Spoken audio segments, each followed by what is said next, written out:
Naglalabasan ang iba't ibang pamahiin sa patay kapag burol at libing.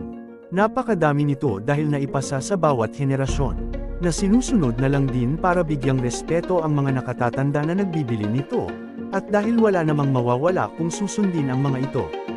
At wala din namang mawawala kapag sumunod dito. At narito nga ang ilang mga pamahiin sa burol o libing. Pero bago ang lahat, maaari ba akong makahingi ng like, share at subscribe para sa mas madami pang kwento? Ang mga pamahiin sa patay ay galing pa sa mga ninuno natin, na naniniwala na may kabilang buhay, kaya't kailangang paghandaan ito. Sentro sa mga pamahiin ay ang paniniwala na dapat parangalan ang namatay sa pamamagitan ng mga ritual bago ito ilibing. Pangunahin na dito ang pagkakaroon ng burol o paglalame bago ihatid sa huling hantungan ang patay. Sa burol na maglalabasan ang samot-saring pamahiin ng mga matatanda, hindi naman kailangang sundin, dahil minsan ay hindi na logical, pero hindi rin masamang sunduin. Narito ang ilan sa mga pamahiin sa patay na sinusunod pa rin ng nakararaming Pilipino ngayon. Mga dapat at hindi dapat isuot. Mga pamahiin sa patay, bawal magsuot ng pula, o anumang masayang kulay. Ito ang unang-unang pamahiin sa patay na dapat tandaan. Para daw hindi maka-offend sa mga namatayan, itim o puti ang dapat na isuot kung pupunta sa burol o makikipaglamig. Ganun din kapag araw ng libing. Pero kapag bata, dapat naman daw pagsuotin ng pula para hindi sila makakita ng mga kaluluwa ng patay. Huwag pagsuotin ng sapatos ang patay. Naniniwala ang mga matatanda na sa loob ng 40 araw mula pagkamatay, mananatili pa sa bahay ang kaluluwa ng namatay. Kapag walang sapatos, hindi ka makakarinig ng yapak ng kaluluwa ng namatay. Bawal magsuklay at maligo sa lugar ng burol. Kaya naman mahirap kapag sa bahay ninyo nakaburol ang patay. Malas daw ito. Itim na damit lang ang dapat na isuot ng pamilya ng namatay sa loob ng 1 taon. Ito ay pagpapakita na labis ang pagdadalamati sa pagkawala ng kamag-anak. Sa burol o leme, iwasang matuluan ng luha ang kabaong. Mahihirapan daw maglakbay sa kabilang buhay ang kaluluwa. Bawal tumingin sa patay, na nakahimlay sa kabaong, ang mga buntis. Mahihirapan daw itong manganak. Bawal pumunta sa burol at libing ang mga babaeng may buwan ng dalaw dahil babaho daw ang regla nila. Kapag nasa burol, bawal maghatid ng bisita sa pintuan. Kung sino daw kapamilya ang maghatid ay siyang susunod na mamamatay. Bawal magpasalamat kapag may nakikiramay. Para ka daw kasing nagpapasalamat na namatay ang kaanak. Bawal magwalas sa lugar ng burol. Matatuboy daw ang kaluluwa ng namatay, kaya susundan ito ng mga kaluluwa ng mga buhay na kapamilya at susunod silang mamatay. Dapat may gising sa gabi para bantayan ang nakaburol. Baka daw kasi tanggeyan ng mga aswang o iba pang masasamang kaluluwa ang nakaburol. Kaya din nauso ang pagsusugal sa lenge, para hindi antukin ng mga bisita. Ang lahat ng abuloy sa patay ay dapat ilaan sa lahat ng gastos sa burol, leme at libing. Kapag may kumuha nito at ginamit sa pansarili lang, mumultuhin daw ito ng namatay. Lahat ng salamin sa lugar ng burol ay dapat takpan, para daw makaiwas na makita ang kaluluwa ng namatay. Iwasan ding tumingin sa salamin ng mga kapamilya ng namatay. Kurutin ang sinumang bumahing sa burol o lenge. Kapag bumahing daw kasi, nag-iimbite ka ng kaluluwa ng mga namatay na dalawin ka. Maglagay ng putol na rosaryo sa kamay ng namatay. Ito ay magsisilbing gabay sa paglalakbay sa kabilang buhay. Dapat na putol para walang kaanak na sumunod na mamatay. Maglagay ng pera sa kamay ng patay.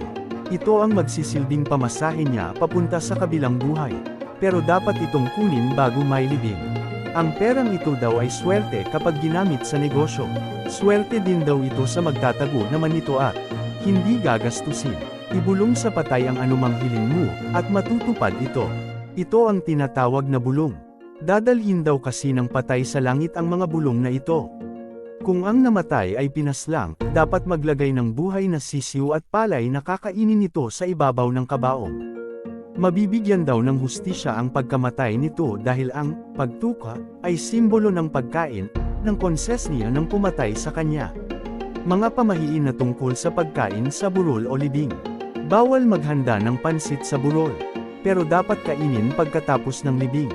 Hahaba daw ang panahon ng leme kapag kinain sa leme, pero hahaba ang buhay ng mga kamag-anak kapag kinain pagkatapos ng libing. Bawal kumain ng malunggay sa burol. Ang pagtanggal kasi ng dahon nito sa tangkay ay isa-isa, kaya isa-isa ding susunod sa kabilang buhay ang mga kakain nito. Bawal magbaon o magdala pauwi ng pagkain na inihanda sa burol.